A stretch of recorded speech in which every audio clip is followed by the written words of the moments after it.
সম্মানিত মিডিয়া কর্মী ভাইয়েরা, আপনাদেরকে বিনয়ের সাথে অনুরোধ করছি, আপনাদের সকলের সহযোগিতা আমরা কামনা করছি। আপনাদের জন্য পেছনে একটি নির্ধারিত জায়গা আছে, আপনারা সেখান থেকেই আপনাদের কার্যক্রম সম্পাদন করুন। আমাদের আমিরে জামাতের বক্তব্য এখনই শুরু হচ্ছে। Assalamu alaikum wa rahmatullah and good evening to all.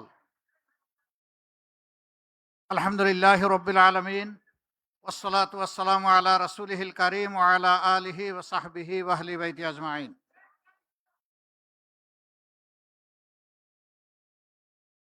সম্মানিত অতিথিবৃন্দ, বিদেশি কূটনীতিকবৃন্দ, সম্মানিত সাংবাদিক বন্ধুগণ, বিশিষ্ট ব্যবসায়ীবৃন্দ, সুশীল সমাজের সদস্যবৃন্দ, বিভিন্ন শিক্ষা প্রতিষ্ঠানের সম্মানিত শিক্ষাবিদবৃন্দ, ভাই এবং বোনেরা, আজ আমি বিশাল এক দায়িত্বের ভার আমার কাঁধে নিয়ে আপনাদের সামনে দাঁড়িয়েছি। এ দায়িত্ব নিঃসন্দেহে বাংলাদেশ জামাতে ইসলামীর পক্ষ থেকে নয়। এই দায়িত্ব ওই সমস্ত মানুষের পক্ষ থেকে যারা স্বাধীনতার ৫৪ বছরে তিলে তিলে স্বপ্নের জাল বুনেছিলেন যে তারা একটি সাম্য এবং ন্যায় ইনসাফের বাংলাদেশ পাবেন। তারা স্বপ্ন দেখেছিলেন শিশুরা জন্ম নেওয়ার পর তাদের পুষ্টি, পরিচর্যা এবং শিক্ষা তারা দুনিয়ার 10টা উন্নত দেশের মতোই পাবে। তাদের স্বপ্ন ছিল এমন একটি দেশ যেখানে একজন মাঝি, সে যখন নৌকা নিয়ে নদীতে নামবে তখন সেখানে সে তার স্বপ্ন বাস্তবায়নের উপাদান খুঁজে পাবে। রাষ্ট্র তাকে সহযোগিতা করবে, সমাজ তাকে অভিনন্দিত করবে। স্বপ্ন ছিল একজন কৃষক সকাল থেকে সন্ধ্যা হাড় ভাঙা পরিশ্রম করবে দেশের মানুষের মুখে খাদ্য তুলে দেওয়ার জন্যে, কিন্তু এর বিনিময়ে সে একটুখানি সম্মান পাবে, একটুখানি স্বীকৃতি পাবে। কৃষিক্ষেত্রে সে সরকারের পক্ষ থেকে যৌক্তিক সহযোগিতা পাবে। একজন শ্রমিক যখন কলকারখানা, মিল, ফ্যাক্টরি, ইন্ডাস্ট্রিতে যাবে অথবা নিজের গায়ের সমস্ত শক্তি ব্যয় করে যানবাহন চালাবে কিংবা টানবে, সে সময়ও সমাজের কাছ থেকে তার শ্রমের সে স্বীকৃতি পাবে এবং সে একটুখানি সম্মান পাবে। সে তার ঘর থেকে বের হওয়ার পর আবার ঘরে ফিরে আসবে নিরাপত্তার সাথে। একজন শিক্ষক যখন তিনি তার সন্তান তুল্য ছাত্রীদেরকে শিক্ষা দেবেন, তখন তিনি তার মেধা উজাড় করে তাদেরকে দিবেন, বিনিময়ে তিনি যেমনটা কল্পনা করেন আগামীর বাংলাদেশ, সেরকম তার শিক্ষার্থীরা নিজেদেরকে গড়ে তুলবে। যারা ছাত্রছাত্রী তারা চিন্তা করেছে আমরা মায়ের পেট থেকে জন্ম নিয়েছি, মা যতটুকু পারেন আমাদেরকে শিক্ষা দিয়েছেন, বাকি শিক্ষার পূর্ণতা আমি আমার আপন আঙ্গিনা শিক্ষা প্রতিষ্ঠানে খুঁজে পাব।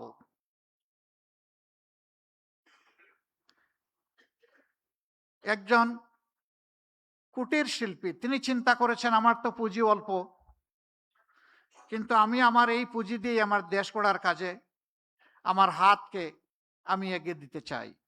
বিনিময়ে আমি একটুখানি স্বীকৃতি এবং সম্মান চাই, আমি একটুখানি নিরাপত্তা চাই। একজন মা তিনি চিন্তা করেছেন আমি নারী হিসাবে আমার কর্মক্ষেত্র ভিন্ন ভিন্ন। প্রথমে আমার সন্তানদেরকে আমি ধারণ করেছি, আদরে যত্নে ভালোবাসায় বুকের দুধ দিয়েছি, এরপরে তিলে তিলে তাদেরকে মানুষ করার জন্য আমার সবটুকু দিয়ে আমি চেষ্টা করেছি। আমি চাই আমার সম্মানটা, স্বীকৃতিটা একজন মা হিসাবে। আমি চাই আমার সন্তানটা হবে এমন একটি সমাজের নাগরিক, যেই নাগরিক আমার সন্তান এবং আমাকে শতভাগ নিরাপত্তা বিধান করবে। একজন সাধারণ নাগরিকের আকাঙ্ক্ষা ছিল কোনো অশুভ শক্তি যদি তার অধিকারের উপরে হাত দেয়, তাহলে সে যখন বিচারের আঙ্গিনায় যাবে, সেখানে সে ন্যায় বিচার পাবে। আমাদের দেশের মানুষের প্রত্যাশা আকাশচুম্বী নয়। আমাদের দেশের মানুষের প্রত্যাশা খুবই সীমিত। কিন্তু আমরা যদি নিজেদেরকে প্রশ্ন করি, সেই অধিকার, মর্যাদা এবং প্রত্যাশার জায়গাটা আমরা 54 বছরে তৈরি করতে পেরেছি কিনা? নিঃসন্দেহে স্বীকার করতে হবে আমরা পারিনি। আজকে ঘরে বাইরে কোথাও শান্তি নেই, সম্মান নেই, নিরাপত্তা নেই। আজকে চতুর্দিকে আমাদের শিক্ষিত যুবক যুবতীদের বেকারত্বের যন্ত্রণায় হাহাকার। কেন? এ দেশটা তো এমন হওয়ার কথা ছিল না। আসলেই কি আমাদের রিসোর্স বা সম্পদের অভাব, নাকি অন্য কিছু? সম্পদের অভাব আমি স্বীকার করি না। অভাব যদি সম্পদের হতো, তাহলে 15.5 বছরে আমাদের দেশ থেকে 28 লক্ষ কোটি টাকা বিদেশে পাচার হলো কিভাবে? এই পাচারকৃত অর্থই শুধু লুটপাটের অর্থ নয়, এর বাইরে অজানা অনেক অর্থ রয়ে গেছে। আমাদের সংকট, আমাদের সমস্যা, আমাদের অভাব হচ্ছে দায়বদ্ধতা, সততা, চরিত্র এবং দেশপ্রেমের। এই জায়গাটা যদি সঠিক থাকতো, তাহলে অবশ্যই আমি কে এটা চিন্তা করার আগে আমি ভাবতাম আমার দেশটা কোথায়। আমরা রাজনীতিতে বলে থাকি খুব চড়া গলায়, ব্যক্তির চেয়ে দল বড়, দলের চেয়ে দেশ বড়। বাট ইনফ্যাক্ট আমরা কি 54 বছরে তার স্বাক্ষর রাখতে পেরেছি? বরঞ্চ বিবেক দিয়ে, হৃদয় দিয়ে যদি চিন্তা করা যায়, তাহলে স্বীকার করতেই হবে আমরা জাস্ট স্লোগানের উল্টাটাই করেছি। আমার দেশের চেয়ে আমার দল বড়, দলের চেয়ে আমি বড়, এবং সেইটাই কর্মক্ষেত্রে বাস্তবে প্রমাণিত হয়েছে। এ বৈষম্য শুধু 54 বছরের বাংলাদেশে না, এর আগেও ছিল, তারও আগে ছিল। এই জন্য 47 থেকে এই জাতির স্বাধীনতার সূচনা, পরবর্তী পর্যায়ে বঞ্চনার হাত ধরে আবার 71, এরপরে আবার দফায় দফায় অনেক গণ অভ্যুত্থান, এবং শেষ পর্যন্ত এসে ঠেকেছে 24-এ। এই 24-এ অতি সামান্য একটা দাবি নিয়ে আমাদের তরুণ এবং যুব সমাজ, তারা প্রথমে আওয়াজ তুলেনি। তারা নিয়মতান্ত্রিকভাবেই চেয়েছিল যে দাবি 18 সালে মেনে নেওয়া হয়েছিল, সেই দাবিকে পাল্টে ফেলা হয়েছিল নিজেদের নিয়ন্ত্রিত কোর্টের ঘাড়ে বন্দুক রেখে তৎকালীন সরকারের পক্ষ থেকে। এই জন্যে 24 জুলাইতে আমাদের ছাত্র সমাজকে বাধ্য করা হয়েছে রাস্তায় নামতে।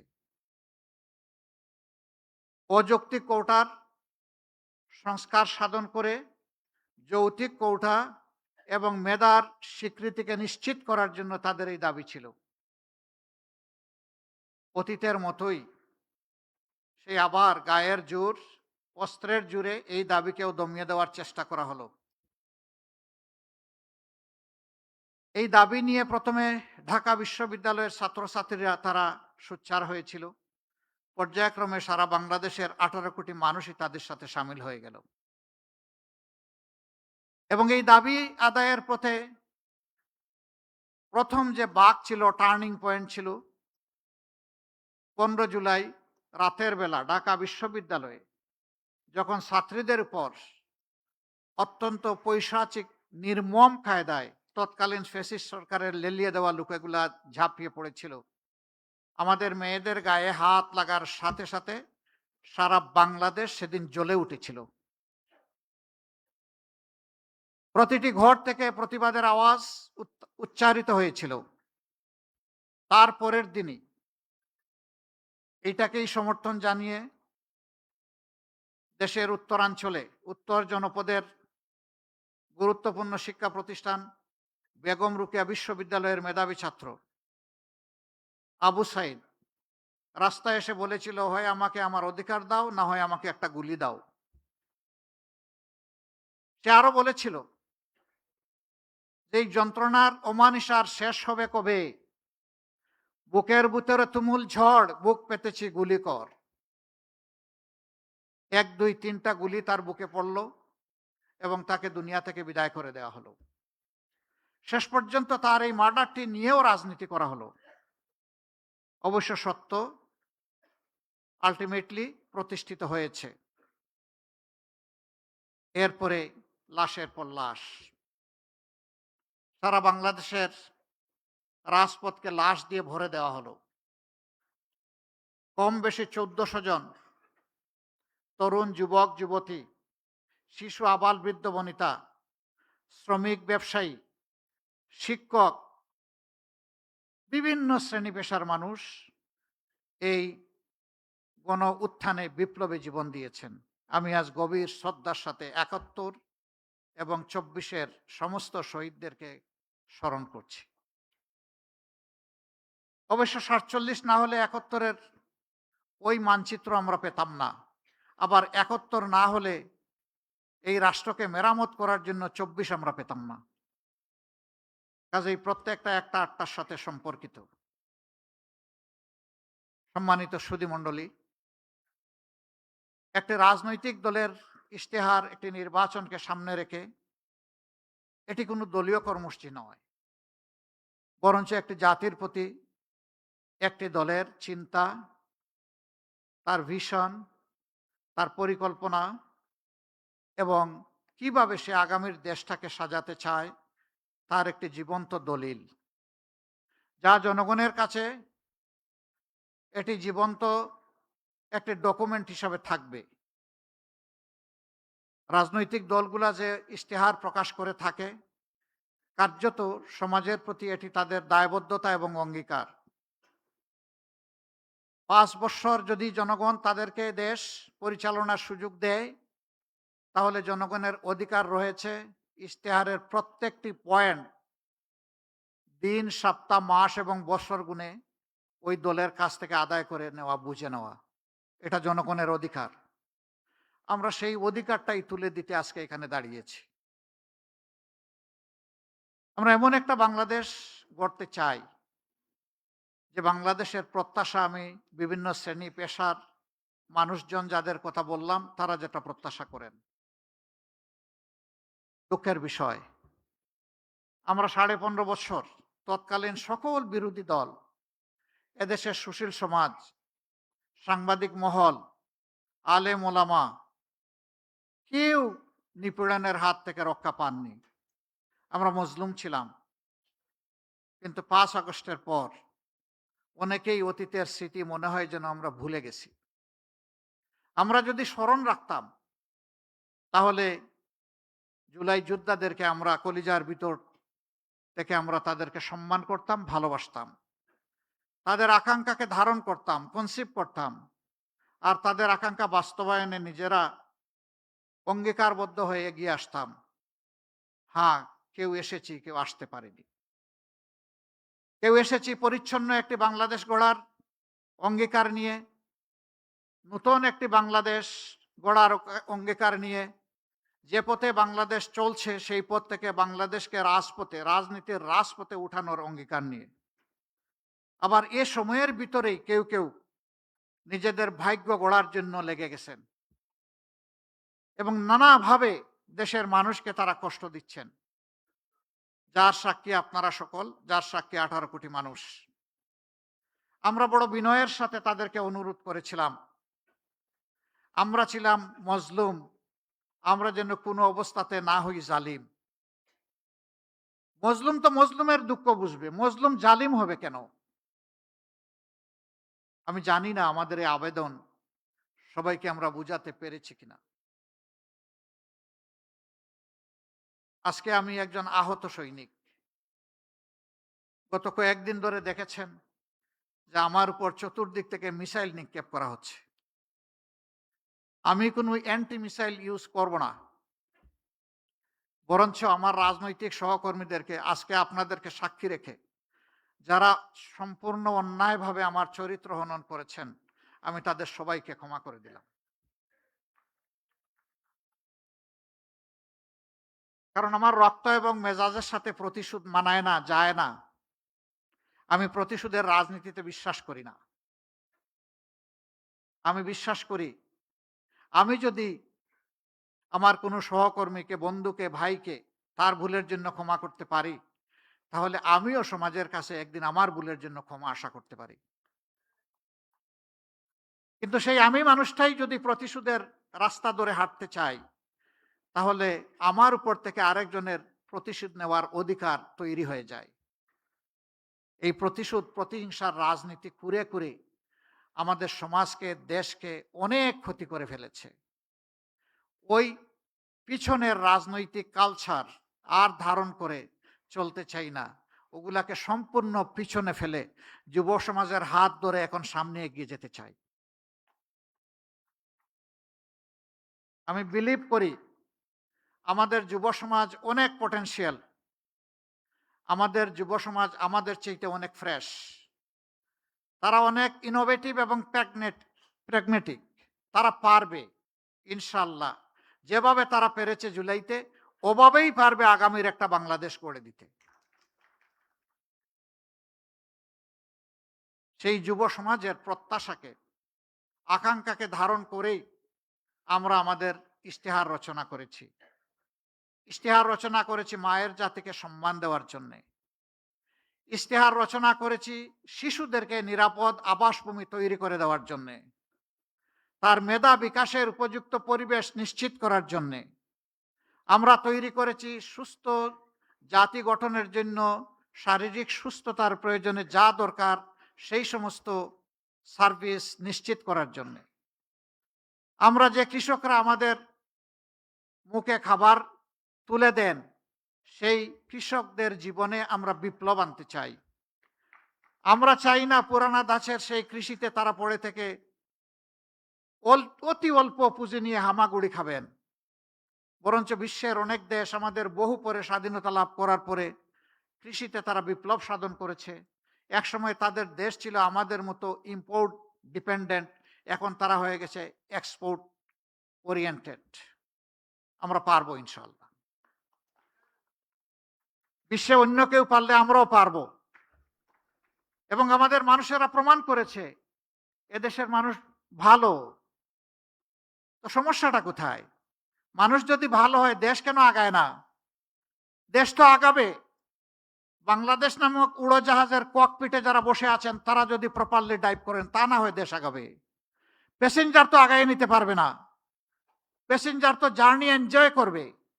আমাদের সমস্যা ওই জায়গায়, সমস্যা আমাদের মাথাগুলোতে। ওই মাথাগুলো আমাদের ঠিক হওয়া উচিত। আর মাথাগুলো ঠিক হওয়ার জন্য আমাদের সততা এবং কমিটমেন্ট লাগবে। আমরা কোনো দলীয় সরকার কায়েম করতে চাই না। এই কয়েকদিন জনসভায় অত্যন্ত স্পষ্টভাবে জনগণকে বলেছি, আমি জামাতে ইসলামীর বিজয় চাই না, আমি 18 কোটি মানুষের বিজয় চাই। আমি কোনো গোষ্ঠ পরিবর্তনতে, কোনো রাজনীতিতে বিশ্বাস করি না। আমি বিশ্বাস করি জনতার রাজনীতিতে, জনগণের রাজনীতিতে। এই জন্য আমাদের ইশতেহার তৈরিতে আমরা জনতার কাছে তাদের অভিপ্রায়, অভিমত, আকাঙ্ক্ষা এবং তাদের পরামর্শ আমরা চেয়েছি। এই ইশতেহার তৈরিতে বিপুল সংখ্যক মানুষ, লক্ষ লক্ষ মানুষ আমাদেরকে তাদের মত দিয়ে, পরামর্শ দিয়ে সহযোগিতা করেছেন। যারা ইশতেহার তৈরি করেছেন আর ইশতেহার তৈরিতে এইভাবে সহযোগিতা করেছেন, আজকের এই মুহূর্তে আমি তাদের সকলের প্রতি গভীর শ্রদ্ধা নিবেদন করছি। তারা আমাদেরকে উৎসাহিত করেছেন, তাদের চিন্তাগুলো আমরা বুঝতে পেরেছি। তৃণমূল থেকে সর্বোচ্চ পর্যায়ের মানুষেরা আমাদেরকে সহযোগিতা করেছেন। আমাদের যে ইশতেহার, এই ইশতেহার হবে ইনশাআল্লাহ জনবান্ধব, ব্যবসা বান্ধব, শান্তি বান্ধব, শৃঙ্খলা বান্ধব। আমরা আমাদের ব্যবসার ক্ষেত্রে অবশ্যই প্রাইভেট ভেঞ্চারকে আমরা বেশি উৎসাহিত করব। এটা দেশি এবং বিদেশি। শিল্প মালিক যারা হবেন তাদেরকে আমরা সমাজের আইকন হিসাবে কবুল করব। আর এই মালিকেরা যারা লক্ষ লক্ষ শ্রমিককে চাকরি প্রোভাইড করেন, তারা কার্যত লক্ষ লক্ষ পরিবারের মুখে খাবার তুলে দেন। আমরা সেই শিল্পগুলোকে শিশুর মতো কুলে তুলে লালন করব ইনশাআল্লাহ। শিশুকে যদি আমরা আজকে ভালোভাবে পরিচর্যা করি, এই শিশু বড় হয়ে তখন আমাকে পরিচর্যা করবে। আমরা শিল্পকে এই কারণেই নিউবর্ন বেবির মতো আমরা নার্চার করব যে তারাই আগামীতে ইনশাল্লাহ এই দেশটাকে সুন্দরভাবে গড়ে দিবেন, আমাদের যুবক যুবতীদের হাতে কাজ তুলে দেবেন। এই ক্ষেত্রে আমাদের পলিসি হবে মালিক পক্ষ এবং শ্রমিক পক্ষকে মুখামুখি করা নয়, বরঞ্চ সমন্বয় করে হাতে হাত ধরে বুঝানো। শিল্প বাঁচাতে হলে শ্রমিককে বাঁচাতে হবে, আর শ্রমিকদেরকে বুঝাতে হবে যে যদি শিল্প বাঁচে তাহলে তুমিও বাঁচবা। সুতরাং শিল্পকে নিজের সন্তানের মতো ধারণ করো। আর মালিকদেরকে আমরা অনুরোধ করব তারা যেন তাদের যারা শ্রম বিনিয়োগ করেন তাদেরকে যেন তাদের সন্তানের মতো ধারণ করেন। তারা একটুখানি সম্মান চায়, একটুখানি ভালোবাসা চায়, একটুখানি কর্মপরিবেশ চায়। বিশেষ করে মহিলা শ্রমিক যারা থাকবেন, নারী শ্রমিক, তাদের জন্য কর্মঘণ্টার ব্যাপারে আমাদের একটা প্ল্যান আছে, আমরা বলেছি। পর্যায়ক্রমে সেটা ইনশাল্লাহ বাস্তবায়িত হবে। এটা যখন বললাম, কারো কারো কপালে চিন্তার ভাঁজ, আর কেউ কারো কারো উল্লাস যে এই একটা ভালো পয়েন্ট পেয়েছি, এবার আর একটা মিসাইল মেরে দিব জামাত ইসলামের উপর। হলো, দুটাই হলো। চিন্তার ভাঁজ যারা ব্যবসা এবং শিল্পের মালিক, তারা চিন্তা করেছেন 5 ঘন্টা কাজ করে যদি 8 ঘন্টার বেতন হয় তাইলে আমি পুষাবো কিভাবে? না, আপনি দিবেন কেন? তিনি যে কয় ঘন্টা এখানে শ্রম দিবেন সেই কয়েক ঘন্টার আপনি দিবেন, বাকিটা সরকারের দায়, সরকারকে দিতে হবে। মায়েরা সমাজ গড়ে দিবেন আর মায়েদেরকে এটুকু সম্মান আমরা দেখাবো না, এটা হতে পারে না। দুনিয়ার বহু দেশে এটা আছে। 6 ঘন্টা, 4 ঘন্টা, 5 ঘন্টা। অনেকে আওয়াজ তুললো, এমনিই নারীরা কর্মক্ষেত্রে সুযোগ পায় কম। এখন যখন নিয়োগকর্তা দেখবে যে তাদের কর্মঘণ্টা কম, তখন আর নিবেই না। কিন্তু তারা এটা চিন্তা করেননি। যখন একজন সন্তান সম্ভবা মা, এরপরে যখন তিনি সন্তানকে জন্ম দেন, তারা লালন পালন করেন, অনেক সময় 8 ঘন্টা কাজ করতে পারবেন না বলে পুরা চাকরিটাই ছেড়ে দেন। আমরা তো সেখানে তাদের জন্য সহজ করে দিচ্ছি, যাতে চাকরি তার স্বার্থে না হয়, ওটাও লেগে থাকবে, সন্তানও তার গায়ের তাকে সাথে জড়িয়ে থাকবে। এই দুইটার আমরা সমন্বয় ঘটাতে চাচ্ছি।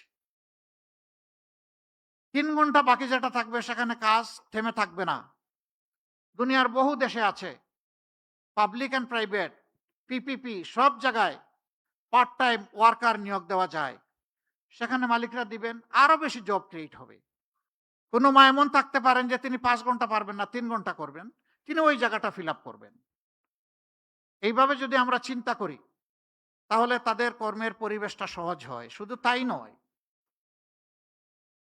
এখানে শ্রমঘন এলাকায় নারীদের জন্য অবশ্যই তাদের বাচ্চাদের, বেবিদের ডে কেয়ার সেন্টার থাকতে হবে।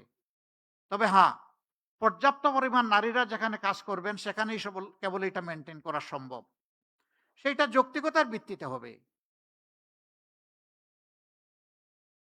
আমরা এও ডিক্লেয়ার করেছি 5 বছর পর্যন্ত বয়সী শিশু যারা আছেন তাদেরকে ইনশাআল্লাহ সরকার পূর্ণ দায়িত্ব নিয়ে তাদের স্বাস্থ্যসেবা সম্পূর্ণ ফ্রি নিশ্চিত করবে। সারা জীবন যারা দেশকে, রাষ্ট্রকে দিয়ে গেছেন, অবসর জীবনে চলে গেছেন, এই রিটায়ারমেন্ট লাইফে একদিকে থাকে না টাকা কড়ি, অন্যদিকে বেড়ে যায় রোগ শোক। সেই সময়টা বড় কষ্টের। যিনি সারা জিন্দেগি রাষ্ট্রকে দিলেন, রাষ্ট্রের অবশ্যই তার প্রতি, সেই নাগরিকের প্রতি দায়িত্ব আছে। তিনি একজন কৃষক হতে পারেন অথবা উচ্চ পর্যায়ের একজন কর্মকর্তা হতে পারেন, কিন্তু এখন অবসরে। এই অবসরকালীন জীবনে যতদিন তারা বেঁচে থাকবেন, রাষ্ট্র ইনশাল্লাহ তাদের পূর্ণ চিকিৎসার দায়িত্ব নেবে।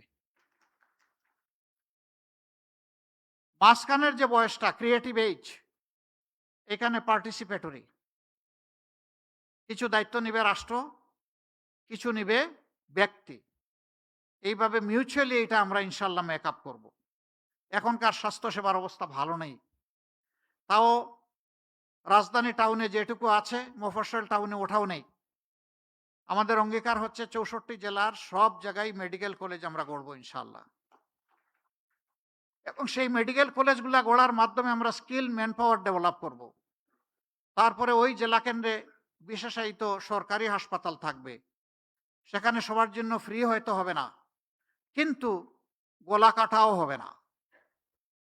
চিকিৎসা নিতে গিয়ে গলায় কাটা ঢুকবে না, চিকিৎসা নিতে গিয়ে মন এবং শরীর দুইটাই কমফোর্ট ফিল করবে ইনশাআল্লাহ। সেরকম স্বাস্থ্যসেবা আমরা গড়ে তুলতে চাই। শিক্ষার ক্ষেত্রে আমাদের অঙ্গীকার আরো স্পষ্ট। আমাদের বর্তমান শিক্ষা ব্যবস্থা হচ্ছে সার্টিফিকেট প্রোডাকশনের শিক্ষা ব্যবস্থা। আমরা এই শিক্ষাকে আমূল পরিবর্তন করতে চাই। আমাদের বিদেশি বন্ধু যারা আছেন, উন্নত শিক্ষা তারা তাদের দেশে নিশ্চিত করেছেন, আমরা তাদের সাথে বসবো। আমরা শিক্ষার দুইটা গুণগত পরিবর্তন আনতে চাই। একটা পরিবর্তনের মাধ্যমে প্রতি শিক্ষার্থীকে এই ইমপ্রেশন দেওয়া, ধারণা দেওয়া যে এটি তোমার দেশ, তুমি এই দেশ থেকে আলাদা কেউ নও, আর এই পর্যায়ে তোমার আসতে দেশের সমস্ত মানুষের অবদান আছে তোমার পিছনে। অতএব তোমার দায়িত্ব আছে, তুমি যখন শিক্ষিত হয়ে গুণী হয়ে যখন তুমি কিছু করার বয়সে পৌঁছবা, তখন এই জাতির ঋণ তোমাকে পরিশোধ করতে হবে। শিক্ষার মাধ্যমে এই মোরাল লেসনটা আমাদের শিক্ষার্থীদের মাধ্যমে আমরা দেওয়ার চেষ্টা করব। এরকম শিক্ষার্থী যারা আসে, আমি নিশ্চিত তারা তাদের দেশকে অবশ্যই ভালোবাসবে।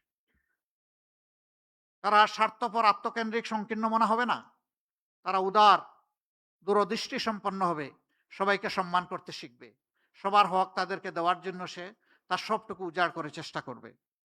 এর সাথে আমরা প্রফেশনাল এডুকেশন, যেই এডুকেশন বেকার তৈরি করবে না, বরঞ্চ যেই এডুকেশন প্রত্যেকটি ক্ষেত্রে দক্ষ জনবল তৈরি করবে, এটা ক্লাস 6 থেকেই ক্রমান্বয়ে এই প্রফেশনাল এডুকেশনটা শুরু হবে। এই এডুকেশন যদি আমরা দিতে পারি, আমরা দুই দিক থেকে লাভবান হব। দেশের বুকে আমাদের এই দক্ষ জনবল আমাদেরকে দেশটা সুন্দর করে গড়ে দেবে। বিদেশে যদি যায়, সে মোর আর্নিং করবে, বেটার পজিশনে থাকবে, তার রিমিটেন্স আসবে দেশে অনেক বেশি। আমরা অবশ্য দুটা রিমিটেন্স চাই। একটা হচ্ছে ফিনান্সিয়াল রিমিটেন্স, যেটা আমাদের ফরেন বিজনেসের চাকা ঘোরানোর জন্য দরকার। এটা দুইভাবে আসে ফরেন ইয়েটা। একটা হচ্ছে আমাদের এক্সপোর্ট বিজনেসের মাধ্যমে, আর একটা হলো আমাদের প্রবাসী যোদ্ধাদের মাধ্যমে, যাদেরকে আমরা রিমিটেন্স যোদ্ধা বলি। কিন্তু ওই পর্যন্তই। একটা শব্দ তাদের জন্য বলে দিয়েছি, রিমিটেন্স যোদ্ধা, কিন্তু বীরের যে সম্মান এই জাতি তাদেরকে এখনো দিতে পারে নাই। পরিবারকে, দেশকে সাপোর্ট দিতে গিয়ে বিদেশের মাটিতে যখন মারা যায়, তখন তার লাশ নিয়ে টানাটানি হয়। এই লাশটা কে দেশে আনবে? এটি লজ্জার। আমি তাকে বীর বলবো, কিন্তু তার লাশটা রাষ্ট্র সম্মান দিয়ে দেশে আনবে না, এটা হতে পারে না। আমাদের অঙ্গীকার ইনশাআল্লাহ, আমরা দোয়া করি সবাই বিদেশে গিয়ে সুস্থ থাকুক, সুস্থ হালতে তারা আবার ফিরে আসুক। কিন্তু কেউ যদি বিদেশের মাটিতে ইন্তেকাল করে, তার লাশ রাষ্ট্রীয় দায়িত্বে সম্মানের সাথে বিনা পয়সায় দেশে আনা হবে ইনশাআল্লাহ। এই রিমিটেন্স যোদ্ধারা অনেকে জীবনের সব শক্তি ক্ষয় করে যখন দেশে ফিরে, তখন আবার চোখে অন্ধকার দেখে। আমরা তাদের জন্য ইনশাআল্লাহ সোশ্যাল রিভলভিং ফান্ড করব। একসময় সে কিছু কিছু কন্ট্রিবিউট করবে, পরবর্তী পর্যায়ে সমপরিমাণ সরকার থেকে কন্ট্রিবিউট করে সে যখন অবসর জীবনে চলে আসবে, তখন তার হাতে ইনশাআল্লাহ আমরা একটা কাজ, একটা কিছু তুলে দেব। তাহলে হতাশার অভিশাপ তাকে পাবে না ইনশাআল্লাহ। আমরা আমাদের যুবকদেরকে বলেছি, অবশ্যই তোমাদেরকে আমরা বেকার ভাতা দিতে পারবো না। আমরা বিশ্বাস করি বেকার ভাতা তোমাদেরকে অপমান করার শামিল। আমরা তোমাদের হাতে কাজ তুলে দিব, ভাতা নয়। তোমরা কাজ দিয়ে নিজেদেরকে গড়বা, দেশটাকে গড়বা। আমরা আমাদের যুবকদেরকে কিভাবে দেখতে চাই? আমাদের যুব সমাজকে বাংলাদেশ নামক উড়োজাহাজের ককপিটে দেখতে চাই। ওখানে তাদেরকে ক্যাপ্টেন হিসেবে বসিয়ে দেব, আর আমরা বসবো ইনশাল্লাহ সেদিন প্যাসেঞ্জার সিটে। এই যুব সমাজ দেশটাকে সামনের দিকে এভাবেই এগিয়ে নিয়ে যাবে ইনশাআল্লাহ। সমাজের দুইটা পিছিয়ে পড়া জনগোষ্ঠীর কথা না বললে আমি আমার বিবেকের কাছে দায়বদ্ধ থাকব। একদল মানুষ যারা রাস্তাঘাট পরিষ্কার করেন, যাদেরকে আমরা পরিচ্ছন্নতা কর্মী বলি, তারা মানবেতর জীবনযাপন করে, এটা বড় কথা নয়। তাদেরকে মানবিক মূল্যটা মোটেই দেওয়া হয় না। ইনশাল্লাহ আমরা তাদের জীবনকে তুলে আনবো আল্লাহ চাইলে। আমরা প্রমাণ করব তারাও মানুষ, আমরাও মানুষ, এবং প্রমাণ করব সরকার যারা পরিচালনা করে এদের মাঝে মানবিক একটা মন আছে, হৃদয় আছে। চা বাগান, সেই এলাকাগুলো চট্টগ্রামে আছে, সিলেটে আছে, পঞ্চগড়ে আছে, মৌলভীবাজারে আছে, বিভিন্ন জায়গায় আছে। এদের জীবন যদি দেখেন চোখে পানি আসবে। তারা কি মানুষ নয়? তারা এদেশের নাগরিক নয়? যদি তারা এদেশের নাগরিক হয়ে থাকে, মানুষ হয়ে থাকে, তাহলে তাদের এই অবস্থা হবে কেন? তাদের জীবন মানে ইনশাআল্লাহ, আল্লাহ যদি আমাদেরকে সুযোগ দেন, আমরা যুগান্তকারী বিপ্লবিক পরিবর্তন আনব। তাদের সন্তানেরাও একদিন এমনভাবে বেড়ে উঠবে যে ওই চা বাগান থেকে বেরিয়ে আসা একজন মানুষ, সেও দেশের প্রধানমন্ত্রী হবে ইনশাআল্লাহ। তাহলেই সমাজের প্রতি ইনসাফ হবে। আমাদের এখানে পাহাড় সমতল নিয়ে কথা আছে। দেশ খুবই ছোট, বিপুল সংখ্যক জনবল আমাদের। এই দেশে পাহাড় এবং সমতলের ব্যবধান আমরা ঘুচিয়ে সমতল করতে চাই। এই রেশারেশি, হিংসা হিংসি দূর করতে চাই। পাহাড়ে যারা বসবাস করেন, তারা যদি তাদের ন্যায্য পাওনা থেকে বঞ্চিত হয়ে থাকেন, তাহলে অগ্রাধিকার ভিত্তিতে আমরা তাদের হাতে তাদের পাওনা তুলে দেব ইনশাআল্লাহ। তারা যেন আস্থা এবং গর্বের সাথে মনে করে এই দেশটা আমার, এ দেশ আমাকে গড়তে হবে। কিন্তু হয়তোবা কিছু ক্ষেত্রে তাদের ন্যায্যতা থেকে তারা বঞ্চিত হওয়ার কারণে তাদের এই দুর্বল জায়গায় টোকা দিয়ে কেউ কেউ তাদেরকে খেপিয়ে তুলে দেশের বিরুদ্ধে ক্ষতি করার চেষ্টা করে, এবং পাহাড়ে একটা অশান্তি লেগে আছে। আমরা সেই অশান্তি আর দেখতে চাই না। আমরা এই অশান্তির অবসান চাই। এই পাহাড় রক্ষা করতে গিয়ে আমার জানা মতো 10,000-এর অধিক সেনাবাহিনীর সদস্যদেরকে জীবন দিতে হয়েছে। কেন? কেন আমার দেশের বুকে এত সেনা সদস্যকে জীবন দিতে হবে? এর পিছনে কারা, কারণ কি? এগুলা খুঁজে বের করে এর যৌক্তিক সমাধান করা হবে, যেই সমাধান পেয়ে সবাই আনন্দিত হবে ইনশাআল্লাহ।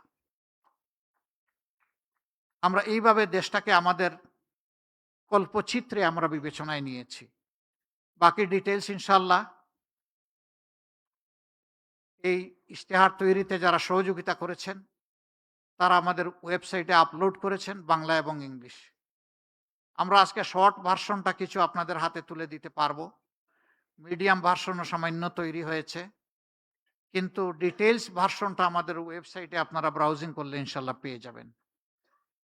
কিউআর কোড আছে, সেটা আপনাদের হাতে আমরা সাপ্লাই দেব, এবং আপনারা আশা করি সেখান থেকে সমস্ত ইনগ্রেডিয়েন্ট উপাদানগুলো পেয়ে যাবেন ইনশাল্লাহ। এই ইশতেহার, আমি আবারও বলছি, কোনো দলের নয়, জনগণের, বিভক্তির নয়, ঐক্যের, পিছনের নয়, সামনে এগিয়ে যাওয়ার। আমাদের ইশতেহার আপনাদের হাতে পৌঁছার পরেও যদি আপনাদের কোনো গুরুত্বপূর্ণ অবজারভেশন থাকে, পরামর্শ থাকে, আমরা দারুণভাবে ওয়েলকাম করব। আপনারা আমাদেরকে সেই পরামর্শ, অবজারভেশন দিয়ে সাহায্য করবেন। কারণ মানুষের জ্ঞান পারফেকশনে কখনো পৌঁছবে না, আর জানার কোনো শেষ নাই। আমি একজন লার্নার হিসাবে আপনাদের কাছ থেকে যদি শিখতে পারি, আমি আমার নিজেকে ধন্য মনে করব ইনশাআল্লাহ। আমি শিখতে চাই, আপনাদের কাছ থেকেই শিখতে চাই। আমি 18 কোটি মানুষের কাছ থেকে শিখতে চাই, যাতে তাদের একজন হয়ে তাদের জন্য কাজ করতে পারি আমরা। তাদেরকে শিখলে, রিড করলেই আমরা পারবো, আদারওয়াইজ আমরা পারবো না।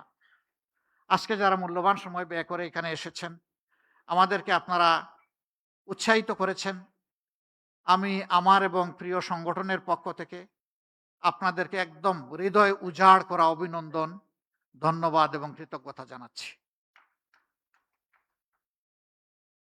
আমরা একসাথে চলবো। আমাদের স্লোগান, চলো একসাথে গড়ি বাংলাদেশ। আল্লাহ সবাইকে ভালো রাখুন। ভাই বোনেরা যারা এসেছেন, আল্লাহ সকলের মর্যাদা বৃদ্ধি করে দিন, এবং সবাই মিলে ইনশাআল্লাহ আমরা আগামীর বাংলাদেশ গড়ব। আসসালামু আলাইকুম, গুড ইভিনিং এগেইন।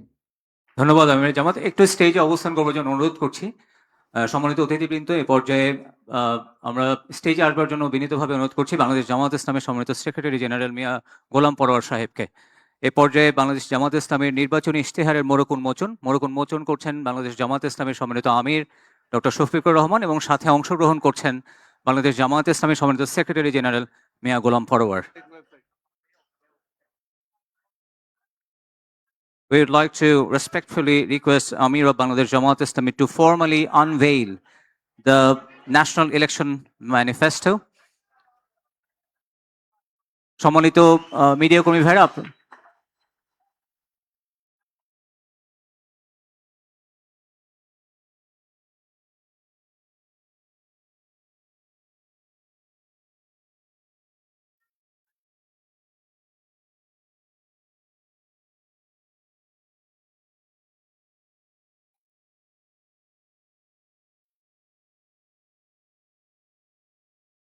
ধন্যবাদ। থ্যাংক ইউ ভেরি মাচ সম্মানিত আমির জামাতকে।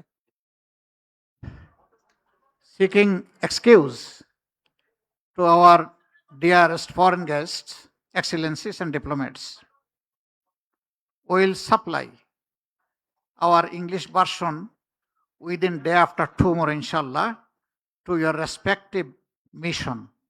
That will be ensured, inshallah. Thank you very much. Thank you for your valuable speech. সম্মানিত অতিথিবৃন্দ, আপনাদের সবাইকে একটু অনুরোধ করছি, আপনাদের সাথে যে টোকেন দেওয়া হচ্ছে সেখানে শেষে একটা কিউআর কোড আছে, আপনারা ওটা স্ক্যান করলে আমাদের নির্বাচনী ইশতেহারের বাংলা এবং ইংরেজি ভার্সন দুটোই পাবেন। I'd like to request honorable diplomats to scan the QR code that is given, a token that you have been given. Please go there and you can get the English version of National Election Manifesto. সম্মানিত অতিথিবৃন্দ, এই পর্যায়ে আমরা আমাদের ইশতেহারের মূল পর্বে চলে যাচ্ছি। সবাইকে বিনয়ের সাথে আসন গ্রহণ করবার জন্য অনুরোধ করছি। We now, honorable guests, ladies and gentlemen, now we'd like to invite your attention to the screen. At this point in the program, Bangladesh Jamaat Islami is going to present its election manifesto through an audio-visual presentation outlining the vision, priorities and communities offered to the nation ahead of the upcoming parliamentary election. We kindly request you to remain seated and attentive as we proceed with the audio-visual presentation of the election manifesto. আজ আমরা শুধু একটি ঘোষণাপত্র প্রকাশ করছি না, আজ আমরা ঘোষণা করছি আগামী 5 বছরের বাংলাদেশের পথচিত্র। একটি এমন বাংলাদেশের অঙ্গীকার যেখানে থাকবে ন্যায় বিচার, সুশাসন ও মানবিক মর্যাদা, যেখানে সরকার হবে জনগণের সেবক এবং জবাবদিহিমূলক প্রতিনিধি। এই লক্ষ্য সামনে রেখে আমরা প্রকাশ করতে চলেছি বাংলাদেশ জামায়াতে ইসলামের নির্বাচনী ইশতেহার 2026। আমরা চাই এমন একটি বাংলাদেশ যেখানে মানুষ নিরাপদে বাঁচবে, মর্যাদার সাথে বাঁচবে এবং ন্যায় ও ইনসাফের সাথে এগিয়ে যাবে। এই অঙ্গীকার নিয়েই আমাদের নির্বাচনী ইশতেহারের নামকরণ করা হয়েছে নিরাপদ ও মানবিক বাংলাদেশের ইশতেহার। আমাদের ইশতেহারটি 10টি মূল বিষয়কে কেন্দ্র করে তৈরি করা হয়েছে।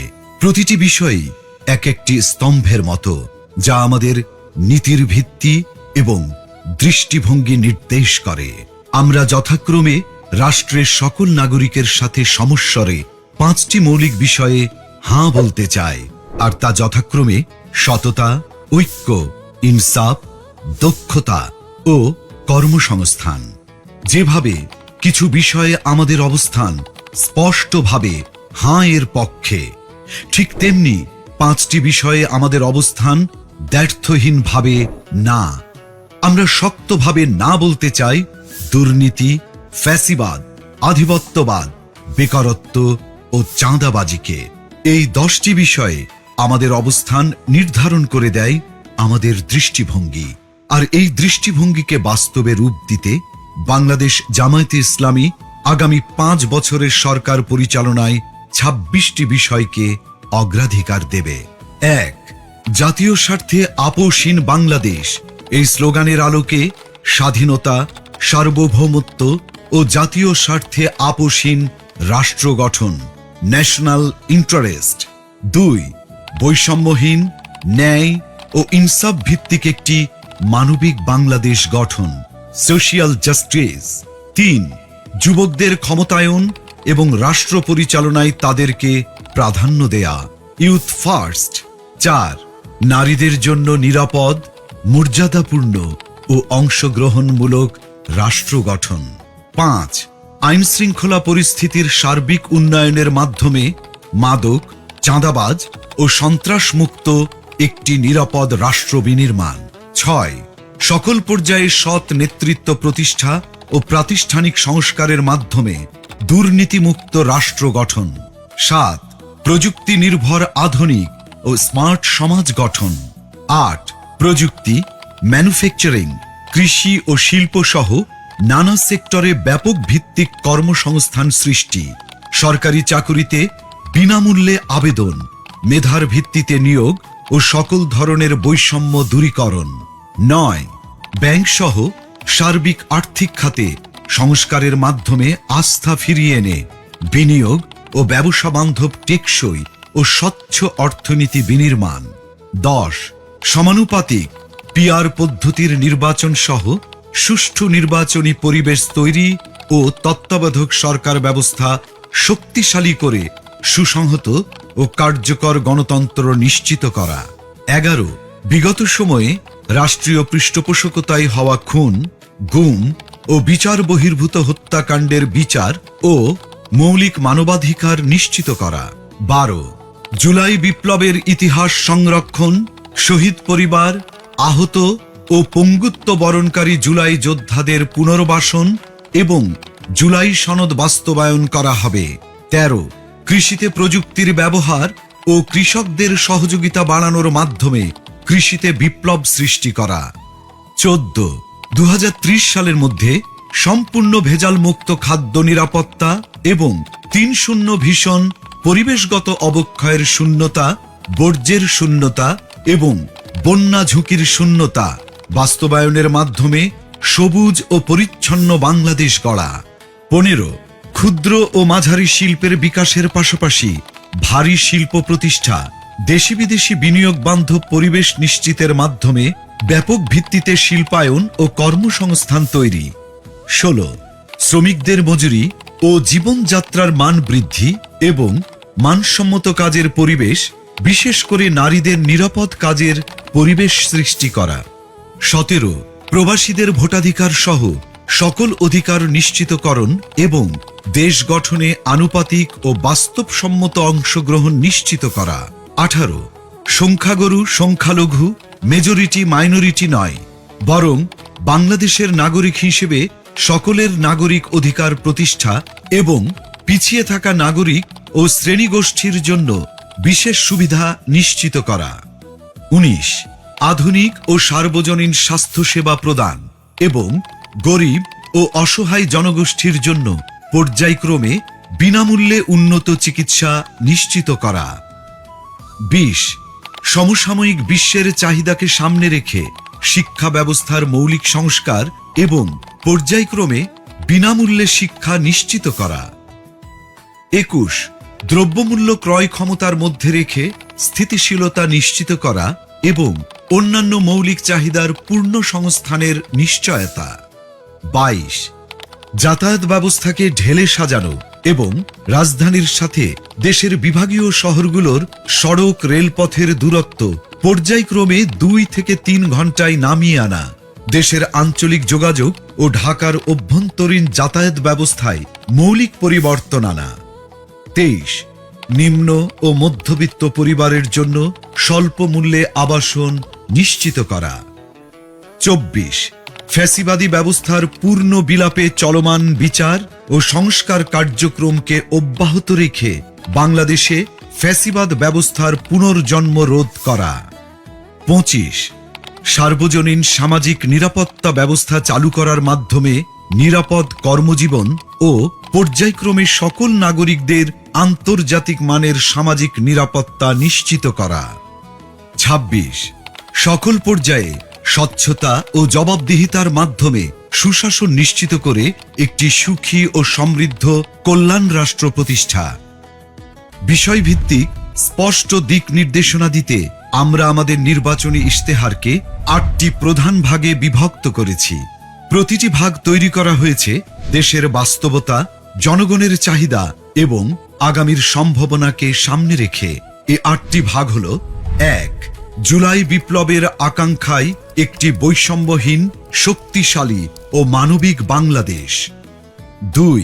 আত্মনির্ভরতার পথে নিজ পায়ে দাঁড়ানোর প্রত্যয়। 3.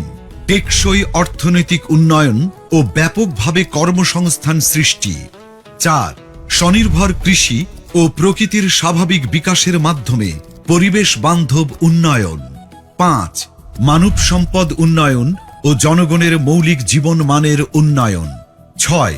সমন্বিত অবকাঠামোগত উন্নয়ন। 7. যুবকদের নেতৃত্বে প্রযুক্তি বিপ্লব ও সমৃদ্ধ বাংলাদেশ। 8. সবার জন্য অন্তর্ভুক্তিমূলক রাষ্ট্র। এই 8টি ভাগের মধ্য থেকেই নির্বাচিত করা হয়েছে ইশতেহারের কিছু মূল ও অগ্রাধিকারমূলক বিষয়, যা আমরা বিস্তারিতভাবে আপনাদের সামনে তুলে ধরব। যার শুরুতেই থাকবে সুশাসন ও জননিরাপত্তা এবং তা নিশ্চিতে মন্ত্রী ও এমপি সহ সকল পর্যায়ের জনপ্রতিনিধিদের ও তাদের পরিবারের সদস্যদের বার্ষিক সম্পদ বিবরণী জনসাধারণের সামনে পেশ করা হবে। সরকারি অফিসে সিসি ক্যামেরা স্থাপন এবং সব গুরুত্বপূর্ণ সরকারি নথি ও সেবাকে শতভাগ অনলাইনে রূপান্তর করা হবে। 64 জেলা শহর এবং প্রায় 500 উপজেলা ও ছোট শহরকে পরিকল্পিত শহর হিসেবে গড়ে তোলা হবে। তরুণদের দেশ পরিচালনায় অগ্রাধিকার দেওয়া হবে। নারীদের মধ্য থেকে মন্ত্রিসভায় উল্লেখ সংখ্যক প্রতিনিধি অন্তর্ভুক্ত করা হবে। ডিজিটাল পাহারাদার অ্যাপের মাধ্যমে যে কোনো অপরাধের, যেমন চাঁদাবাজি, ঘুষ, নারী নির্যাতন বিরুদ্ধে তাৎক্ষণিক ডিজিটাল রিপোর্ট করা যাবে, যেখানে রিপোর্টকারীর পরিচয় গোপন রাখা হবে। সরকারের আয় ব্যয়ের সব হিসাব জনগণের সামনে উন্মুক্ত করতে আমাদের ইশতেহারে আমরা প্রস্তাব করছি আমার টাকা আমার হিসাব নামের একটি অসাধারণ ডিজিটাল প্ল্যাটফর্ম। আসুন দেখে আসি অ্যাপটি কিভাবে কাজ করবে। আপনি কি কখনো ভেবেছেন সরকার কিভাবে আয় করে? প্রতি বছর বাজেট কিভাবে তৈরি হয়, আর সেই বাজেট অনুযায়ী টাকা কোথায় কোথায় খরচ হয়? সরকারের আয় আসে আপনার দেয়া কর, বিদেশি অনুদান, ঋণ, আমাদের প্রবাসী হিরোদের পাঠানো রেমিটেন্স এবং সেবামূলক আয় থেকে। আর এই টাকা দেশের বিভিন্ন খাত ও প্রকল্পে ব্যয় করা হয়, যার সঠিক হিসাবটা জানা রাষ্ট্রের নাগরিক হিসাবে আপনার একটি অধিকার। বর্তমানে এই হিসাব জানার প্রক্রিয়া অনেক জটিল ও কঠিন, কিন্তু কেন বারবার আপনাকে এই বিষয়ে অন্ধকারে রাখা হয়? কারণ এই জটিলতাই দুর্নীতিবাজদের জন্য একটি নিরাপদ আশ্রয় তৈরি করে, আর অপরাধীরা থেকে যায় লোকচক্ষুর অন্তরালে। এবার সেই সমস্যার সমাধান হবে আমার টাকা আমার হিসাব নামের একটি অসাধারণ ডিজিটাল উদ্যোগের মাধ্যমে। এই প্ল্যাটফর্ম ব্যবহার করে আপনি সরকারের বার্ষিক আয় ব্যয়ের পুরো হিসাব দেখতে পারবেন, জানতে পারবেন সরকার কত টাকা কর পেয়েছে, বিদেশ থেকে কত অনুদান এসেছে, কত ঋণ এসেছে, কত টাকা এসেছে সেবামূলক আয় থেকে, এবং মোট কত টাকা রেমিটেন্স দেশের অর্থনীতিতে যোগ হয়েছে। জানা যাবে সেই আয়ের টাকা কোন খাতে কোথায় কত খরচ হয়েছে এবং হচ্ছে। এমনকি নির্দিষ্ট এলাকা অর্থাৎ জেলা, উপজেলা বা থানা পর্যায়েও আয় ব্যয়ের হিসাব জানতে পারবেন। নির্দিষ্টভাবে কোন প্রকল্পে কত টাকা খরচ করা হয়েছে তাও জানা যাবে এই প্ল্যাটফর্ম ব্যবহার করে। এই প্ল্যাটফর্মের মাধ্যমে ব্যয়ের কোনো অসঙ্গতি চোখে পড়লে আপনি প্রশ্ন করতে পারবেন, প্রয়োজনে অভিযোগও জানাতে পারবেন। এভাবেই আমরা সবাই নিজ নিজ জায়গা থেকে দেশের আয় ব্যয়ের প্রতি সচেতন হব। দেশের আর জনগণের কাছে সরকারের স্বচ্ছতা ও জবাবদিহিতা নিশ্চিত করতে পারব। এই সুন্দর উদ্যোগটি সত্যি করতে প্রয়োজন আপনার একটি মূল্যবান ভোট। আগামী নির্বাচনে দাড়িপাল্লার পক্ষে দেয়া আপনার ভোটেই তৈরি হবে একটি দুর্নীতিমুক্ত সততার বাংলাদেশ।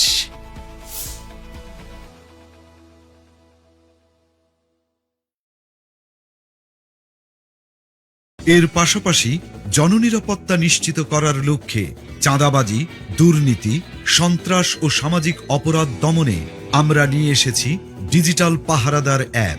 আসুন এখন অ্যাপটি সম্পর্কে আমরা বিস্তারিত জেনে আসি। প্লে স্টোর বা অ্যাপ স্টোর থেকে ডিজিটাল পাহারাদার অ্যাপটি ডাউনলোড করুন। আপনার ফোন নাম্বার দিয়ে রেজিস্ট্রেশন করুন। 6 সংখ্যার গোপন পিনটি সেট করুন। কোন ধরনের অভিযোগ দিতে চান তা সিলেক্ট করুন। অভিযোগের প্রমাণ সংযুক্ত করার জন্য ছবি, ভিডিও, অডিও রেকর্ড করুন অথবা মেসেজ টাইপ করুন। অভিযোগটি পূর্বে রেকর্ড করা থাকলে ছবি, ভিডিও, অডিও আপলোড করুন। আমি উপরের শর্তাবলী পড়েছি, এই লেখাটিতে টিক মার্ক দিন, তারপর জমা দিন বাটনে ক্লিক করুন। অভিযোগের 24 ঘন্টার ভেতরে দ্রুততম সময়ে ব্যবস্থা গ্রহণ করা হবে। আপনার অভিযোগটির অগ্রগতি অ্যাপটির মাধ্যমে ট্র্যাক করতে পারবেন। অভিযোগটির সর্বশেষ তথ্য আপনাকে SMS এর মাধ্যমে জানানো হবে। চাঁদাবাজি এর পাশাপাশি দুর্নীতি, ঘুষ, মাদক, সন্ত্রাস, বুলিং বা ইফটিজিং ও অপহরণ সংক্রান্ত অভিযোগ দিতেও অ্যাপটি ব্যবহার করতে পারবেন। অভিযোগকারীর নিরাপত্তা নিশ্চিত করার জন্য পরিচয় গোপন রাখা হবে। এখন আমরা আলোচনা করব অর্থনীতিকে শক্তিশালী করতে আমাদের প্রস্তাবিত কর্ম পরিকল্পনা নিয়ে। 2040 সালের মধ্যে আমরা বাংলাদেশের অর্থনীতিকে $2 ট্রিলিয়ন উন্নীত করব, যেখানে মাথাপিছু আয় দাঁড়াবে $10,000। কর্পোরেট ট্যাক্স পর্যায়ক্রমে 20% এর নিচে নামিয়ে আনা হবে। বাংলাদেশের সকল ইসলামী ব্যাংক ও বীমা খাতের বিকাশে সহায়তা করা হবে। বিদেশে পাচারকৃত অর্থ ফেরত আনার লক্ষ্যে কার্যকর ব্যবস্থা গ্রহণ করা হবে। করমুক্ত আয়ের সীমা ক্রমান্বয়ে বৃদ্ধি করে 6 লাখ টাকা পর্যন্ত উন্নীত করা হবে। অর্থনৈতিক কর্মকাণ্ড গতিশীল করার মাধ্যমে জিডিপি প্রবৃদ্ধির হার ক্রমান্বয়ে 7% উন্নীত করা হবে। আমাদের ইস্তেহারের আরেকটি অন্যতম প্রধান অগ্রাধিকার যুব সমাজ ও কর্মসংস্থান। কারণ বাংলাদেশের এই তরুণদের দক্ষ ও কর্মক্ষম করে তুলতে পারলে বাস্তবায়িত হবে সমৃদ্ধ বাংলাদেশের স্বপ্ন। 5 বছরে 1 কোটি তরুণ তরুণীকে দক্ষতা ও প্রযুক্তি নির্ভর আন্তর্জাতিক মানের প্রশিক্ষণ দেওয়া হবে। কর্মসংস্থান না হওয়া পর্যন্ত ন্যূনতম 2 বছরের জন্য শিক্ষিত বেকারদের মাসে 10,000 টাকা করে কর্জে হাসানা সুদমুক্ত দক্ষতা উন্নয়ন ফি দেওয়া হবে। দক্ষতা যেমন বিদেশি ভাষা, আইটি, কম্পিউটার মেগা উন্নয়ন করলে কলেজ থেকে বিশ্ববিদ্যালয় পর্যন্ত প্রতি ছাত্রকে ফি প্রদান করা হবে। দক্ষতা প্রকল্পের মাধ্যমে সরকারি ব্যবস্থাপনায় জেলাভিত্তিক human skill development zone SDZ গঠন করে বিনামূল্যে প্রয়োজনীয় প্রশিক্ষণ প্রদানের মাধ্যমে যুব সমাজকে দক্ষ মানব সম্পদে রূপান্তর করা হবে। আসুন দেখে আসি দক্ষতা অ্যাপটি কিভাবে কাজ করবে। দক্ষতা অ্যাপটি প্লে স্টোর বা অ্যাপ স্টোর থেকে ডাউনলোড করো অথবা ওয়েবসাইটে ভিজিট করো।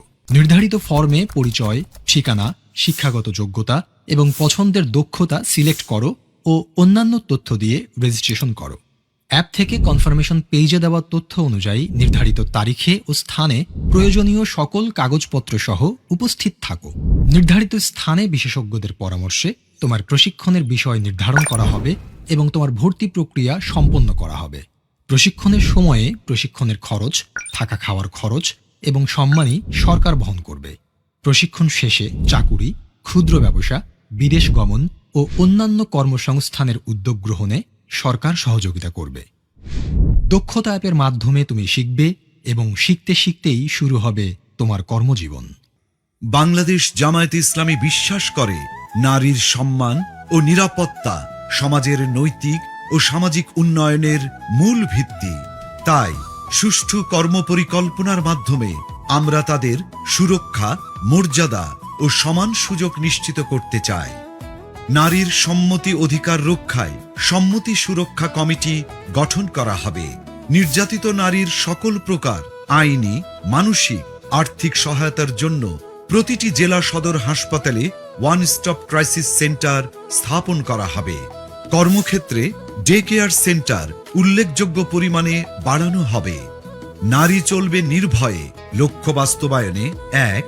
নারীদের জন্য আলাদা বাস সার্ভিস পিক আওয়ারে। 2. গণপরিবহনে সিসি ক্যামেরা স্থাপন। 3. মেট্রো রেলে আলাদা কম্পার্টমেন্ট চালু। 4. ইমার্জেন্সি কল নম্বর চালু করা ও 5. নারীর নিরাপত্তায় ইমার্জেন্সি সেল স্থাপন সহ আরও অনেক কিছু। আমার আয়ের সংসার প্রকল্পের মাধ্যমে গ্রামীণ নারীদের কর্মসংস্থানের সুযোগ সৃষ্টি করে স্বাবলম্বী করা হবে। এবার আমরা জানাবো আমাদের আয়ের সংসার প্রকল্পের মাধ্যমে কিভাবে নারীদের স্বাবলম্বী ও উৎপাদনশীল করা হবে। বাংলাদেশের গ্রাম কেবল প্রাকৃতিক সৌন্দর্য, দেশীয় সংস্কৃতি বা আবেগের কেন্দ্রবিন্দু নয়, বরং এটি আমাদের জাতীয় অর্থনীতির অন্যতম প্রধান চালিকা শক্তি। 2022 সালের আদমশুমারি অনুযায়ী বাংলাদেশে 5.5 কোটিরও বেশি নারী গ্রামীণ জীবনযাপন করেন। গ্রাম বাংলার এই বিশাল নারী জনগোষ্ঠী একটি নীরব শক্তি। একবার ভেবে দেখুন তো, যদি তারা নিজেরাই কর্মক্ষম ও উৎপাদনশীল হতো, নিজের আয়ের পথ নিজেই তৈরি করতে পারত, তাহলে এদেশের ভবিষ্যৎ কতটা বদলে যেত। এই অপার সম্ভাবনাকে সত্যি করতেই বাংলাদেশ জামাতে ইসলামী পরিকল্পনা করেছে আমার আয়ের সংসার নামের একটি প্রকল্প। এই প্রকল্পের অধীনে গ্রামীণ নারীদের স্বাবলম্বী করে গড়ে তোলা হবে এবং সম্মানজনক জীবনযাপনে উদ্বুদ্ধ করা হবে। এই প্রকল্পের আওতায় একজন নারীকে আমরা কোনো ভাতা প্রদান করব না, বরং তার দক্ষতা ও পছন্দের উপর ভিত্তি করে প্রস্তুত করব সম্মানজনক কর্মক্ষেত্র। এই প্রকল্পে থাকবে হাতের কাজ ও সেলাই, অনলাইন ফ্রিল্যান্সিং, উঠান কৃষি, হাঁস মুরগির খামার, গবাদি পশুপালন, মাছ চাষ ইত্যাদি। এই প্রকল্পের মাধ্যমে আমরা একজন নারীকে প্রয়োজনীয় কারিগরি প্রশিক্ষণ দেব এবং ব্যবসা শুরুর সকল উপকরণ তুলে দেব তার হাতে। সেই সাথে বছর জুড়ে প্রকল্প পর্যবেক্ষণে নিশ্চিত করব যেন নারীর স্বাবলম্বী হবার এ যাত্রায় কোনো প্রতিবন্ধকতাই বাধা হয়ে দাঁড়াতে না পারে। এই প্রকল্প দেশের সামষ্টিক অর্থনীতিতে একটি শক্তিশালী অনুঘটক হিসেবে কাজ করবে, যা দীর্ঘমেয়াদী টেকসই উন্নয়নের পথ প্রশস্ত করবে। রাসূলুল্লাহ সাল্লাল্লাহু আলাইহি ওয়াসাল্লাম বলেছেন, উপরের হাত নিচের হাতের চেয়ে উত্তম, অর্থাৎ হাত না পেতে নিজে উপার্জন করে অন্যকে সাহায্য করার প্রতি তিনি আমাদের উৎসাহিত করেছেন। এই আদর্শকে বুকে ধারণ করেই বাংলাদেশ জামাতে ইসলামী এদেশের গ্রামীণ নারীদের জন্য আমার আয়ের সংসার প্রকল্পটির পরিকল্পনা গ্রহণ করেছে। আর এই সুন্দর উদ্যোগটি সত্যি করতে প্রয়োজন আপনার একটি মূল্যবান ভোট।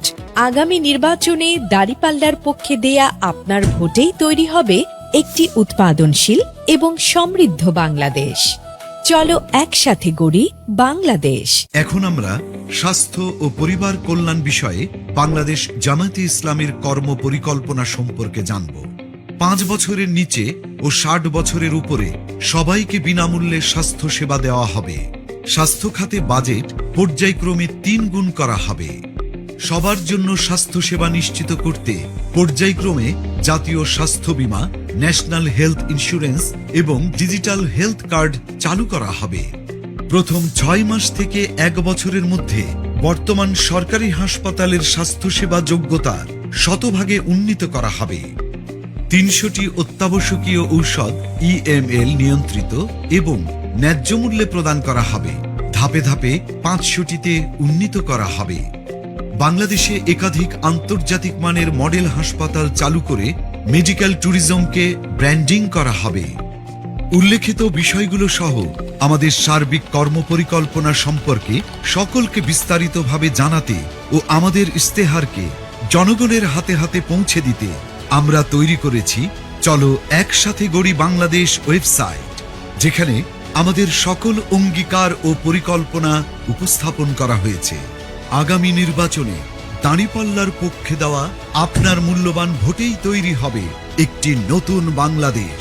চলো একসাথে গড়ি নিরাপদ ও মানবিক বাংলাদেশ। আসসালামু আলাইকুম রহমতুল্লাহ।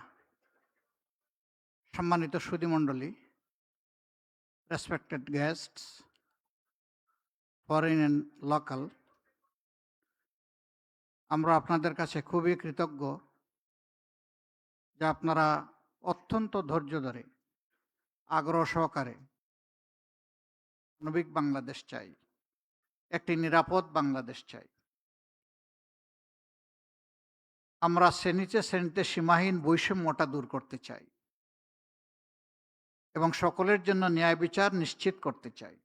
আমরা বিশ্বাস করি ন্যায় বিচার নিশ্চিত হলেই সমাজের 70% সমস্যা দূর হয়ে যাবে।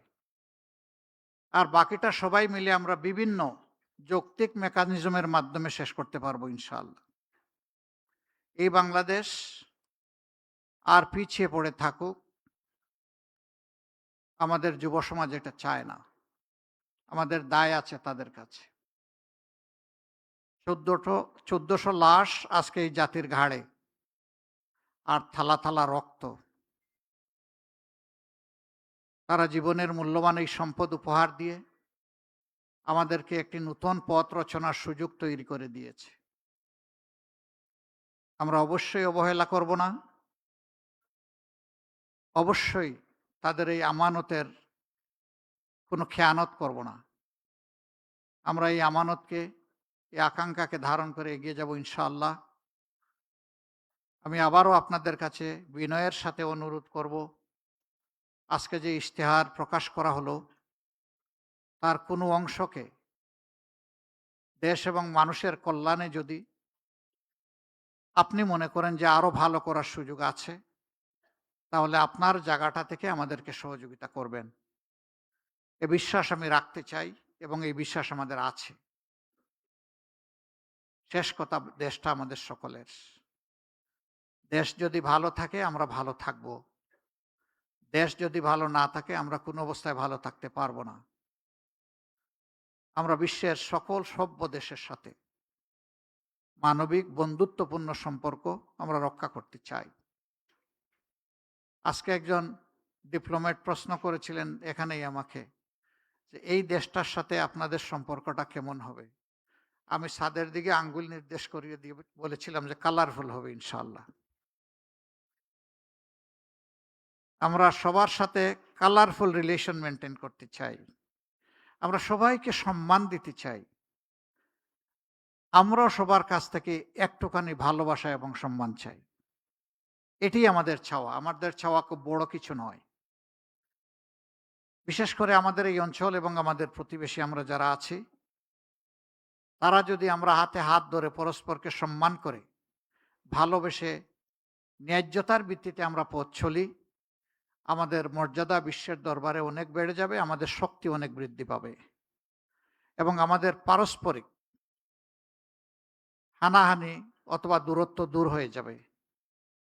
আমরা গোটা বিশ্বের সাথে এবং এই অঞ্চলের সাথে এমনই একটি চমৎকার সম্পর্ক প্রত্যাশা করি। এটি আমাদের স্বপ্ন নয়, এটি আমাদের পরিকল্পনা। সেই পরিকল্পনা বাস্তবায়নে আল্লাহ তাআলা আমাদেরকে সাহায্য করুন। আপনাদের সবাইকে আরও অনুরোধ জানাচ্ছি যে আমরা একসাথে থাকব এবং একসাথে গড়ব বাংলাদেশ ইনশাআল্লাহ। সবাই ভালো থাকবেন। আল্লাহ হাফিজ। আসসালামু আলাইকুম ওয়া রাহমাতুল্লাহ।